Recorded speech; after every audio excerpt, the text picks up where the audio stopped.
All right, man. Well, I'd like to thank you for doing this interview with the Hype Magazine tonight. For sure, man. I appreciate y'all having me. Super honored. And to get started, can you tell the fans and listeners who you are and where you're from? I'm Lo Davis. I'm from Far Rockaway, New York. But I also represent Staten Island, New York. I moved to Staten Island high school, so I did half my life there, half in Far Rock. So I always let people know that I rep Far Rockaway and Staten Island. Do you think being from New York is making it easier for you or harder for you to get into the music industry? I think it makes it tough because there's a lot of artists trying to come out of New York. Yeah. But I also think it kind of helps just having that sound and having an identity as an artist, just being a New York artist, but also standing out because I'm not really into the drill or sexy drill wave. I have songs like that. I can make songs like that, but I wouldn't say that's my style. So it has its advantages. It has its disadvantages. I just make it all work for me. Now, what made you want to get into the music industry in the first place? I always been around music. Okay. Stack Bundles was my cousin. Chinks Drugs was my cousin. So I've always been around music, but I played basketball first, and then I got injured and had to come home from China because of COVID. Everything was closed in Miami, and we went to the studio just to have some fun, drink, chill, and then it just turned into a passion. I fell in love with it, the process of making music, and now I just feel like it's no going back.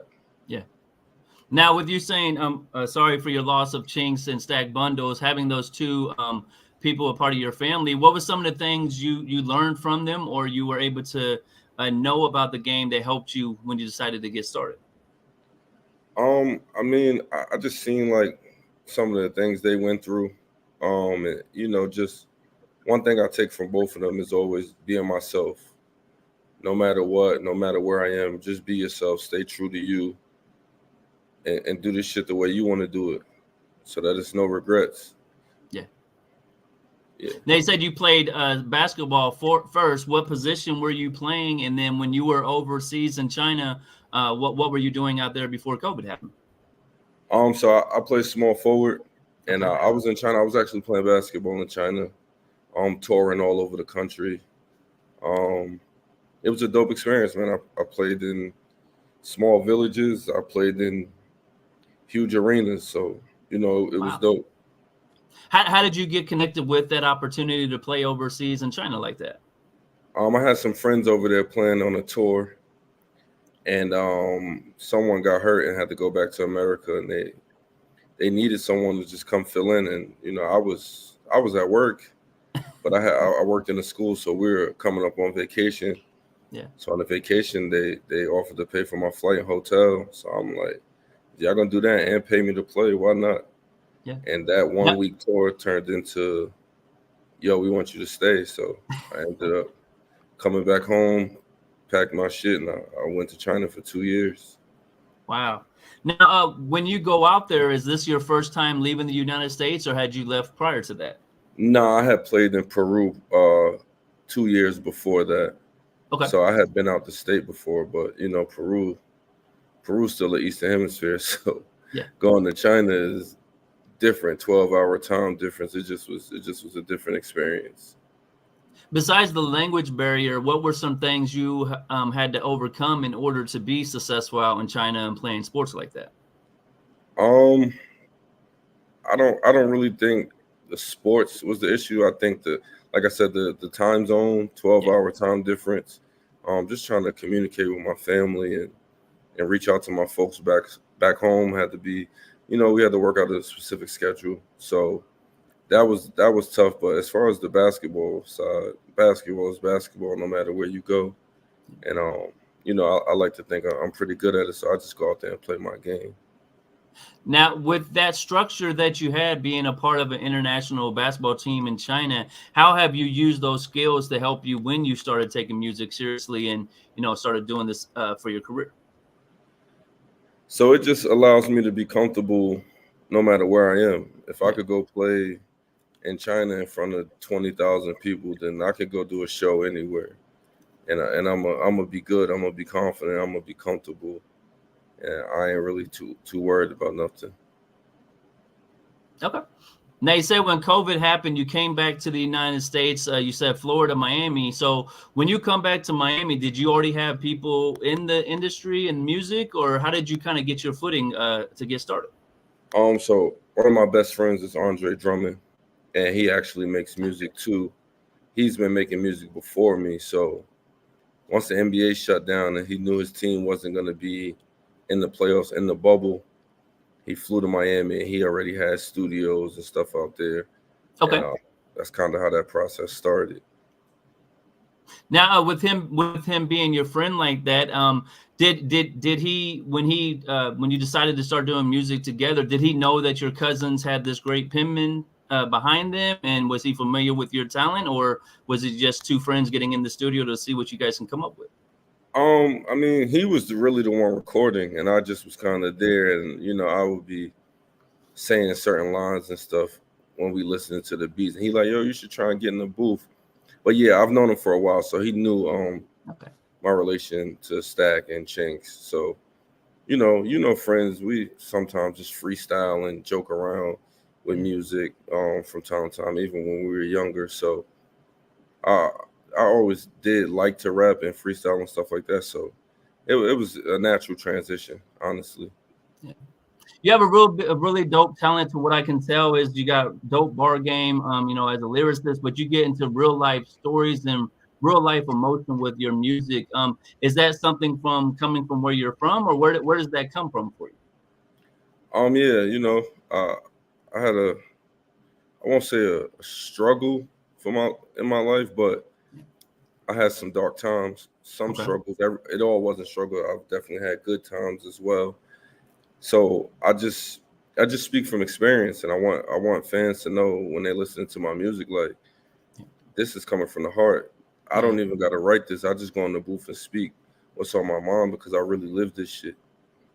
It's just real. Like it's not no fabricated stories. There's no ghostwriters. It's just me. Now, how long did it take for you to create the No Breaks, your first EP in 2023? How long did it take for that process to come about, and what was kind of the experience in the studio when you guys were making it? So the funny thing about No Breaks is No Breaks came about. It took me about a month to finish the entire project, Okay. and that was just a project that was like my farewell to the game because I had planned on just giving up with music. But I wanted to give the listeners I had, the fans I wanted to give them one last project with Okay. a lot of songs that people have been asking for that were unreleased. So I kind of just put all the songs on there, and I can't remember. I think it's like 2022, something like that. I just put everything out, and I was kind of done with music because it gets kind of overwhelming sometimes when you don't have the correct team in place and you're trying to do everything on your own. I got kids, like, so it just at that point in time it just wasn't making sense to me. So that's honestly how that project came about. So when you drop No Breaks, you go into that, as you said, this is kind of your farewell moment. You're trying to be done with it. You've dropping this last project, and you're gonna move on to next things. But then your fans tell you no, they want more. How did you and your team respond when the response came? No, don't give up. Matter of fact, we want more of what you got. How did you guys respond to that? So I had a conversation with Andre and another friend of mine. Shout out to Fleet Banger. They just was like, "Yo, we coming to New York this week. Let's get in the studio." And I just like, "Yo, I'll do a verse for y'all, but y'all know like I'm not really doing the music thing no more." And they just like, "Nah, man, you right there. You can't give up. The last project was dope. Like, just don't quit. Just come to the studio and just do one more session with us. We're gonna send the song to a few people, see what happens." And from there, I started listening to beats. I was driving to New York, and I was in the car with one of my best friends. Shout out to my brother JB Smooth, and he found this beat on YouTube. He played it. I liked it. I started freestyling in the car, and I'm like, "Yo, we might have something." I hit up the producer on Instagram. He gave me the beat, and that's kind of the song that kind of led to the resurgence. Leave a message. Yeah. 40,000 streams in a month, and it just was like just like that. I Yeah. was right back in the mix. Yeah, seeing you dropped that around Father's Day, the Leave a Message song, amazing concept, the record. For people who haven't heard it yet, what was the thought process for Leave a Message, and what was the response you got from DJs and other people that heard it? So Leave a Message was just like, yo, this got to be the one. Yeah. Like this got to be the one to change everything, and that song changed my life. That song led to a distribution deal with Sparta. That song got more streams than I've gotten in my career in a month. So, it was dope, man. It was dope the way it all came together, and the response has been great from everybody who hear it. They love the wordplay, they love the beat, the sample. Everybody loves the Cybertruck line. Alexa, please change the gear. Yeah. The ladies really love the baby hair line, using the toothbrush for the baby hair. I try to just make it relatable, man, for all audiences, not just guys and not just women. Just trying to be diverse. So when you make Leave a Message, like you said, you're coming off of your last project. You think it's over. Your friend Andre Drummond has convinced you to get back in the studio one last time. What did you and your team do differently, you think, that made that song take off, or was it just organic, and was there something you guys did different, I guess? So normally I have been releasing music on my own uh, via DistroKid. Okay. This time we got with a publicist and manager, Indigo Grant, and she got us tapped in with Sparta distribution. Yeah. So I think that changed from dropping on DistroKid to dropping it with Sparta, and kind of having those people repost it, and just bringing traffic to my page. When I went up to Sparta, I took the picture signing the distribution deal. I met Huncho there, and we kind of chopped it up. We took a picture. So I think all of those things kind of just brought traffic and attention.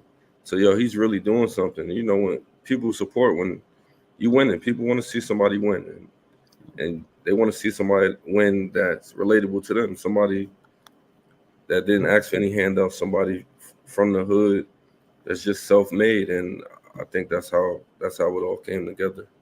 Yeah, a lot of times I like when you said you got with the team who got with the publicist and got you in the right positions with the Sparta situation. A lot of time your fans and supporters are really just in the background waiting to see you do something real dope to make them say, oh, it's going to happen for them. Like they love you, they love your talent, they know you're skilled, but there's that moment where fans have to see that, aha, it's about to happen for them. So when you guys posting being at the 300 offices signing this situation with Sparta, I'm sure the response was amazing. What was your family's first calls like when they seen you, got this major situation?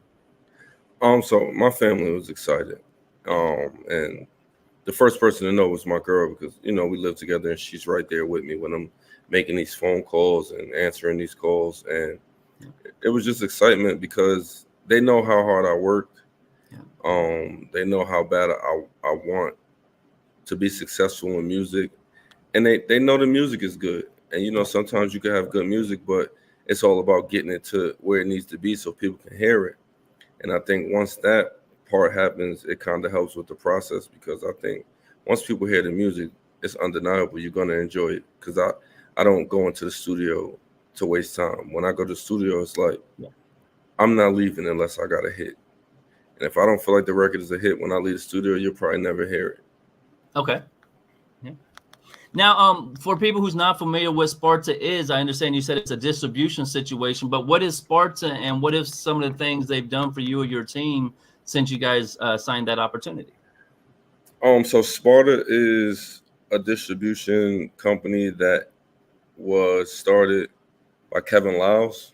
Wow. So they're directly under 300. That's why they're in the same building. Yeah. And Warner just purchased 300. Yeah. So these people that work for Sparta, they also work with 300. They have personal ties.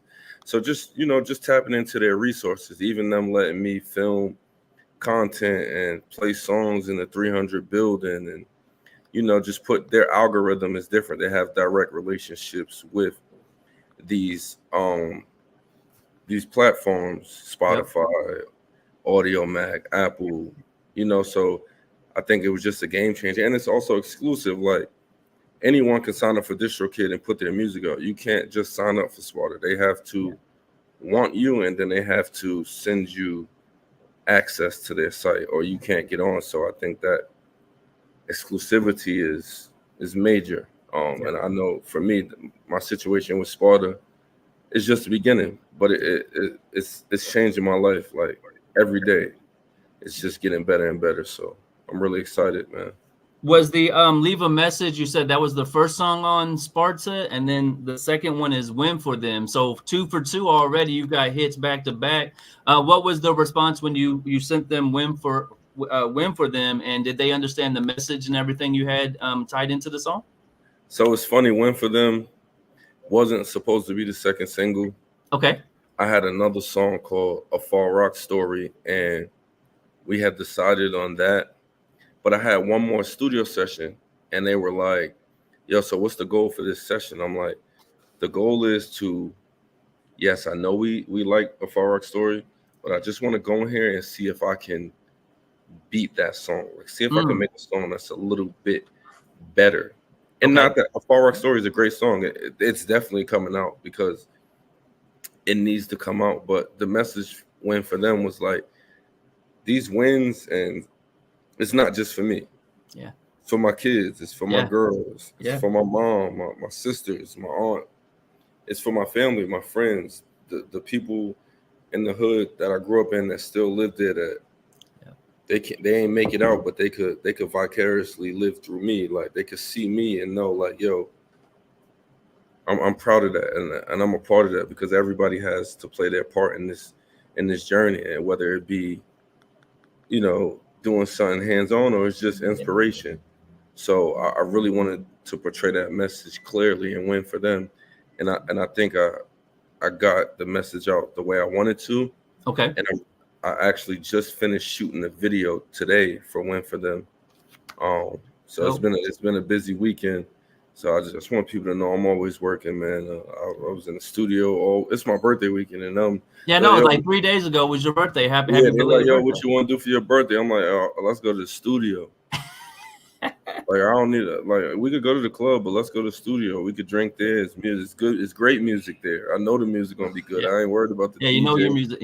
Yeah. So like, I mean, I'm always working. I'm super excited for this video to drop, man. To just further cement that message on Win for Them. Yeah. I seen it says, if you're not going to win for yourself, then do it for them. It's such a powerful message that needs to be told about why do people not always understand that it's not really about them all the times on when they're pursuing the dreams. Like you have the dream and you have this goal and aspiration, but kids and other family members are looking up to you. Why don't people grasp that the way you have, you think?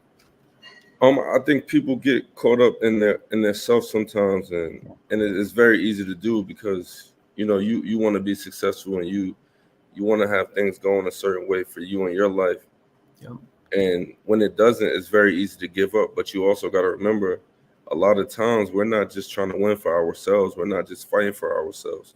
So if you got kids or younger family members or just even people in the neighborhood who may see you in a positive light and they have things going on and they look to you for positivity, you can't just give up because you're not, like I said, you're not only winning for yourself. You got to figure out who else you're winning for, because when you quit, you letting more than yourself down. And I think people really need to understand that. Now, you said you shot the video today. Any tentative release dates or timetable we can circle on the calendar for you to be on the lookout for that? I'm aiming for like August 15th. Okay.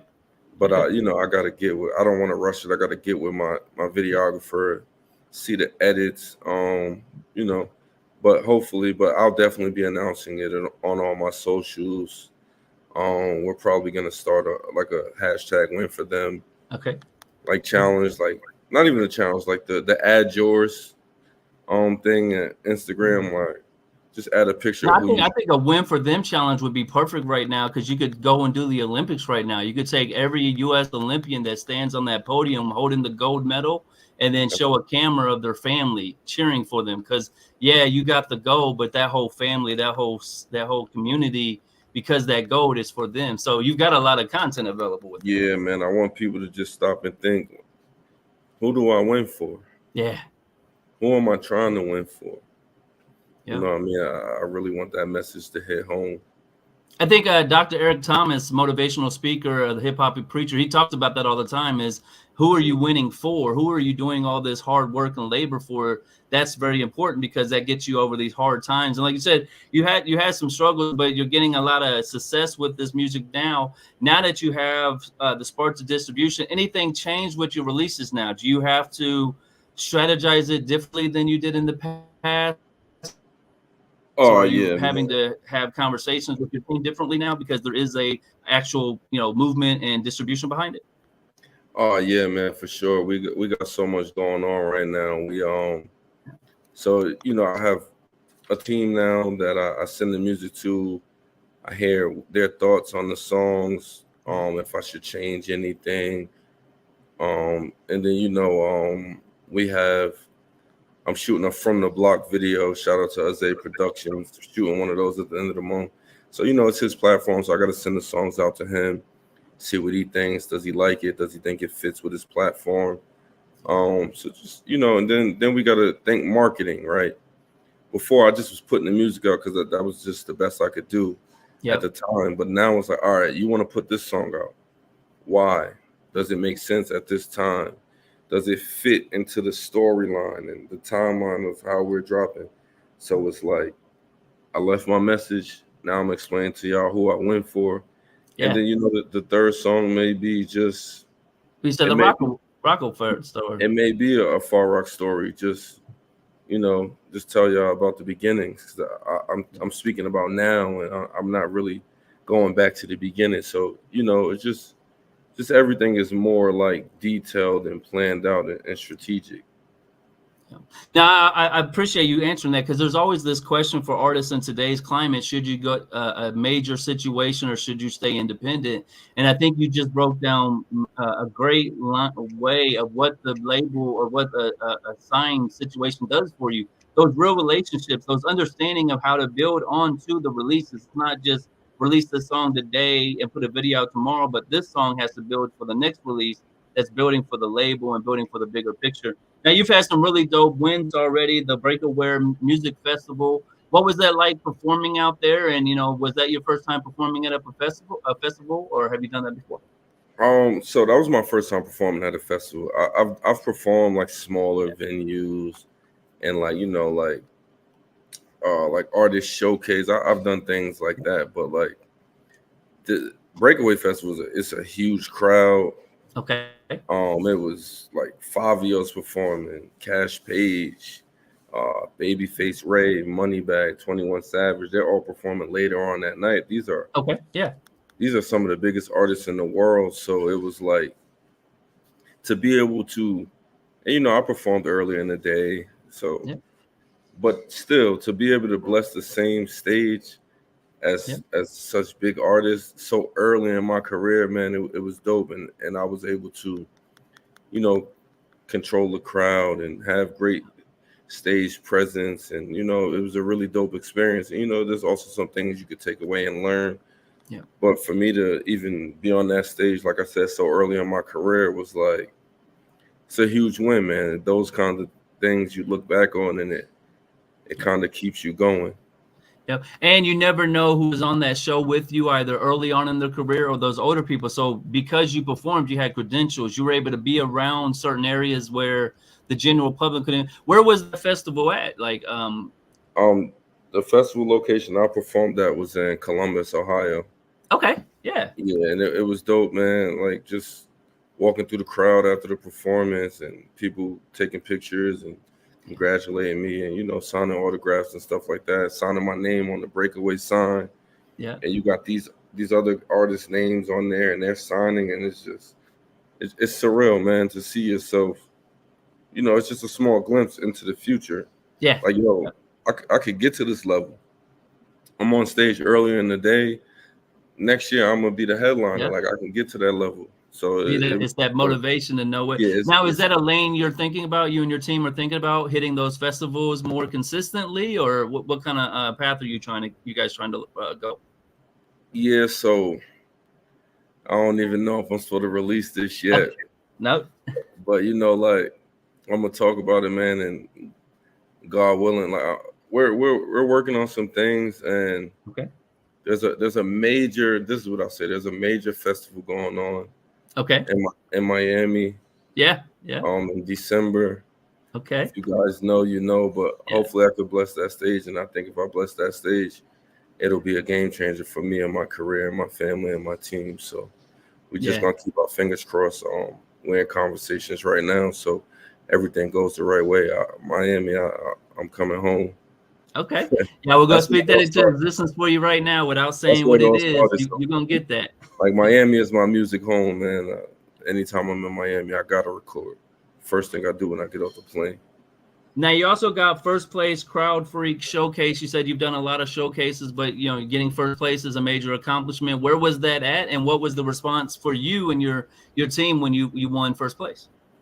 That was actually in Cleveland. Okay. Yeah. And that was actually my first time performing live.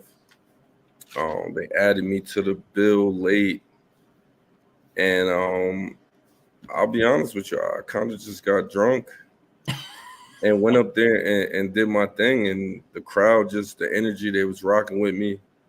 I ended up winning. Yeah. And it was just a dope. When you win something like that early on, you're on top of the world. Can't nobody tell you anything, because these are people who have probably been making music for a lot longer than me. So to go in there and win was just like, I could do this rap shit. Like, it's kind of confidence builder. Like, and they ain't fucking with me. I could do this shit. And pardon me if I'm not supposed to curse. No, you good. You good. Keep it real. Now, with you formerly having those connections in China and overseas, any thought of trying to send them the music? There's a huge fan base for hip hop out there. You'd be a kind of a cheat code you have that most artists don't, is to tap into that market. Any thought of that yet? Yeah, I actually have some friends that are still playing out there, and I'm trying to. We're in talks right now, trying to figure out like if I could come out there and maybe make an appearance, because I used to live there in Shanghai, so I've been in all the clubs and stuff. So maybe make an appearance.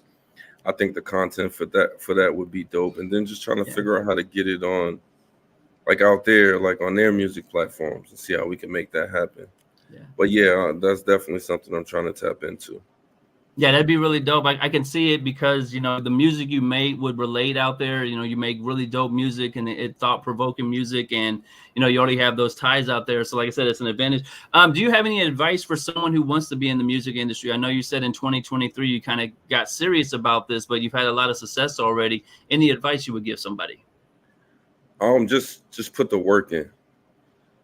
Like anything else in life, like you can't cheat the grind. So like, put the work in. Sometimes guys don't want to record, or they don't want to perform certain places. There's no better teacher than experience, right? So get in the studio as much as you can. Perform, even if it's a small venue, who cares? Like, get the experience, get something out of it.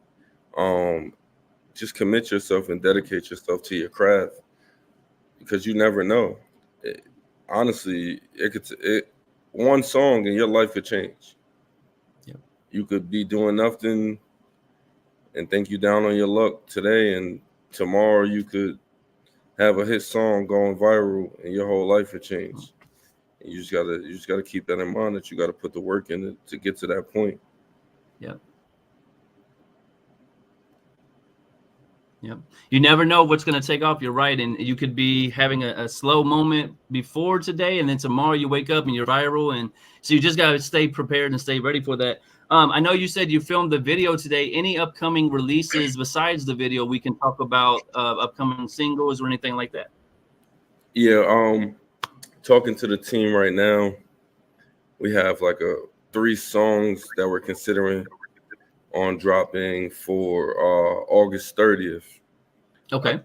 I just want to stay consistent, so I'm gonna drop again August 30th, and we're leaning towards a Far Rock story. But like I said, I'm always working, so I could go in the studio tomorrow and be like, this one got to be next. Yeah. So, and I may get the audience involved in this one. I may drop some snippets, and just see what my fans and my followers are thinking for the next song, and we go from there. And then the plan after that is the next single will be looking for a feature. It'll be a big deal, big artist that I recently just, and I ain't gonna name drop because that's not my style, but big artist that I just got connected to. I was actually listening in on his studio session the other day, so I got some stuff in the works for people to look forward to. Now, you mentioned your team a couple of times. How important is a team for you and what you're doing? And then who are some of the members of the team you want to shout out? Oh man, a team is essential. It's so important just to have that support and people helping you with the legwork. It's hard to make the music, book the sessions, travel. Like it's tough. It gets tough.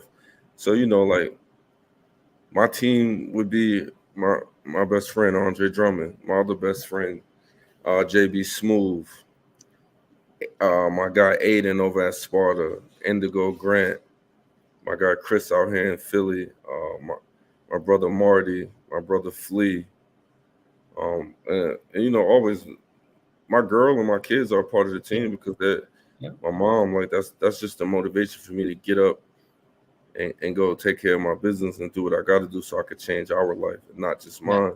So yeah, for sure. You mentioned your girl and your kids as well. Like how do you handle having a family and being there for them and being out at doing all these dope festival shows? Like how are you balancing the two of those? It's tough, but no, I mean they have, my girl's a great mom. Her mom doesn't live far, so we have a great support system. So they kind of help out when I'm not around, and my girl just understands, like, when I'm traveling, it's for music, it's for us to improve our situation. So just constant communication, like, babe, I gotta go here, I gotta go to this studio session, I'm gonna be running a little late.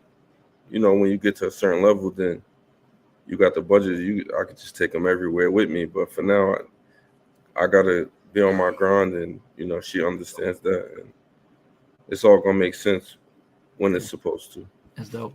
And you said Andre Drummond was a motivating factor early on when you got started rapping. How's he feel now, looking at where you are and the success you're already having? Like, is he talking about more projects, or how's he feeling so far? So yeah, he literally just told me yesterday because he was with me I performed live yesterday. Okay. And he was with me, and he's just like, yo, I'm proud of you. I'm proud you didn't give up. Yeah. And like, I'm proud to see the growth in your music and like on your performance. Like, you really controlled the crowd. You had great energy. Like, it's dope to see. So, he's happy. He's a big supporter. He's been a part of this music thing for me since day one. So yeah, he's just happy to see it all starting to come to fruition as it should. Now, outside of music and basketball, what do you like to do when you got downtime and you're just chilling with the family? Bro, I don't do nothing but chill with my kids, play Fortnite, and cook. That's all I do. I watch a lot of movies too. That's how I come up with some of these bars and references. I'm a huge movie person. And then last question, and what would you like to say to your fans and supporters who've been with you early in the beginning or who have been with you now with this newfound excitement you got going on? So first and foremost, to all my fans and supporters that have been here since day one, I appreciate y'all. I appreciate y'all never giving up. I appreciate y'all supporting. There's been times where I wanted to give up, but people reposting my music or sending me pictures of them riding around the car listening to it. All of that is motivation. And for everyone that's just starting to get on board and start to hear my music and join the Low Davis parade, because we're going to call this a parade because we just winning. Okay. Yeah. Welcome. You're gladly appreciated. Thank you for rocking with me, and stay tuned because we going up. And I always say we because it's not just me, like, we going up. So get your boots on, lace up, because we going marching. It's the Low Davis parade. Okay. And then so So the lead single, the focus single right now is Win for Them. The video is going to be coming soon. And then if you're looking for a video that's already out there, is Leave a Message. So DJs, if you're trying to get the records, make sure to get with Lo Davis. Amazing music. Leave a Message is single. It's no video. Leave a Message is single. It's on all streaming platforms. Win for Them is on all streaming platforms. I do have one video from an older song on YouTube right now. It's a song with myself and a female artist, Big 11. It's called ATM. It's a dope song, dope video. Everybody should hit YouTube, Lo Davis ATM, and check that out. And No Breaks is up there. Winner's Circle is up there on Apple Music. So those are two projects I have out that are already up there. So those are quality projects, great music as well. I didn't get to put them out with Sparta, but that's okay because people can always. Can you re-release them now that you have that relationship? Is there a way, if your fans wanted it or you decided to, could you re-release that to the public? I could re-release them, but they're already out, and those came from a time where I did those things on my own, and I'm proud of that. Even see yourself and be able to search yourself on iTunes and Apple Music is dope. So I'm not gonna re-release them. They're up there. People can go back and listen to them. We're just gonna keep moving this movement forward. Yeah, I love that, and I'm definitely a big supporter. When we're done, I'm gonna post both your songs for you on my end to help get the DJ's attention for it. Anything else you want to let people know before we get out of here? No, I just want to say, Matt, I appreciate you, Hype Magazine. I appreciate you. What you guys are doing for artists and the culture is dope, man. And for everybody out there that may not be in the best situation, remember you got somebody to win for, and stay positive because this shit don't last forever.